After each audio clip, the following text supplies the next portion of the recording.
दिल्ली के मुख्यमंत्री अरविंद केजरीवाल ने हाल ही में एक ऐसा फैसला लिया है जिसने कह सकते हैं कि पॉलिटिकल और लीगल सर्कल्स दोनों में ही एक हलचल मचा दी है। उन्होंने कोर्ट की कार्रवाई का ही बहिष्कार करने का फैसला किया। पर सवाल यह है कि उन्होंने ऐसा क्यों किया। आइए इस पूरे मामले को समझते हैं उन्हीं के शब्दों में।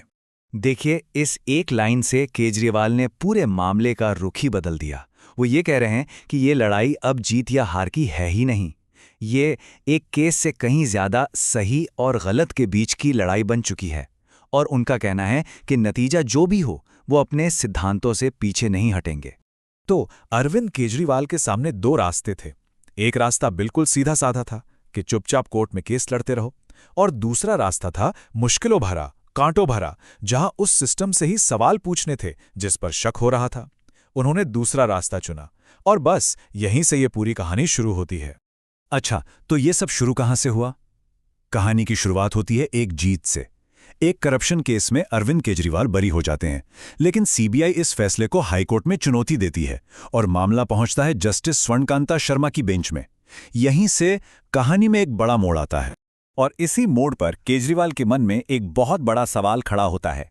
क्या इस जज की अदालत में उन्हें अनबायस्ड यानी कि निष्पक्ष न्याय मिलेगा? ये सिर्फ एक छोटा मोटा शक नहीं था।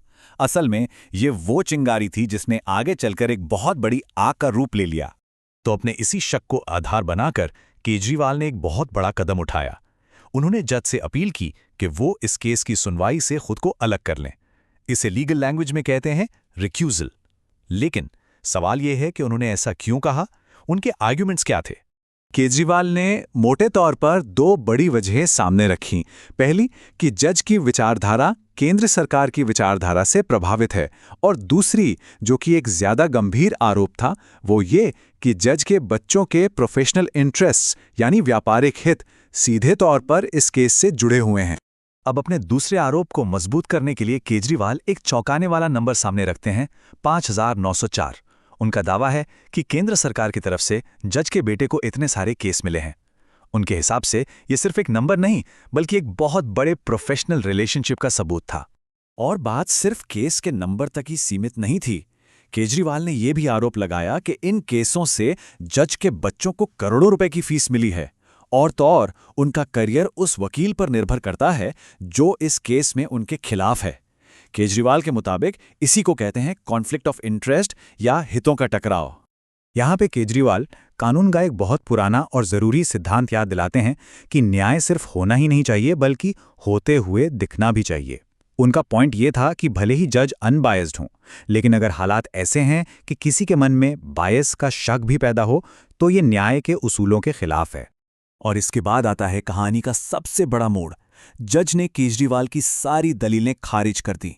उन्होंने केस से हटने से साफ इनकार कर दिया। अब केजरीवाल के सामने सिर्फ वही मुश्किलों भरा रास्ता बचा था, और उन्होंने उसी पर आगे बढ़ने का फैसला कर लिया।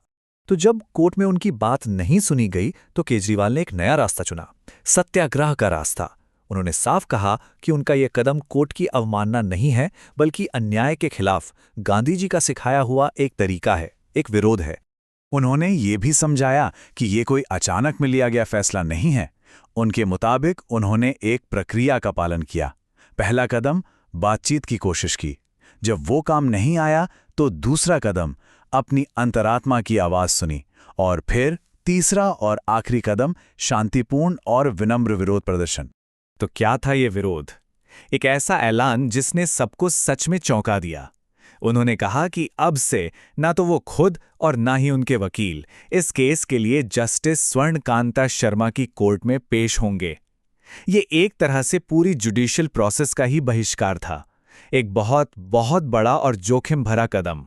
लेकिन सवाल यह है कि कोई इतना बड़ा कदम क्यों उठाएगा? इस पूरे बहिष्कार के पीछे का असली मकसद क्या था? क्या यह सिर्फ केस हारने का डर था, या फिर मामला कुछ और ही है? चलिए इस पर केजरीवाल का पक्ष जानते हैं। केजरीवाल बिल्कुल साफ करते हैं कि वो न्यायपालिका को चुनौती नहीं दे रहे, न ही वो कोर्ट का अपमान कर रहे हैं, बल्कि उनका कहना है कि ये कदम उन्होंने न्याय व्यवस्था में लोगों के भरोसे को बचाने के लिए उठाया है। उनका मकसद सिस्टम को तोड़ना नहीं, बल्कि उसे और मजबूत करना है। अरविंद केजरीवाल का ये फैसला कई गहरे सवाल खड़े करता है। और ये हमें एक बहुत ही बुनियादी सवाल पर सोचने के लिए मजबूर कर देता है कि क्या कभी ऐसी स्थिति आ सकती है जब न्याय का होते हुए दिखना असल में न्याय होने से भी ज्यादा जरूरी हो जाता है।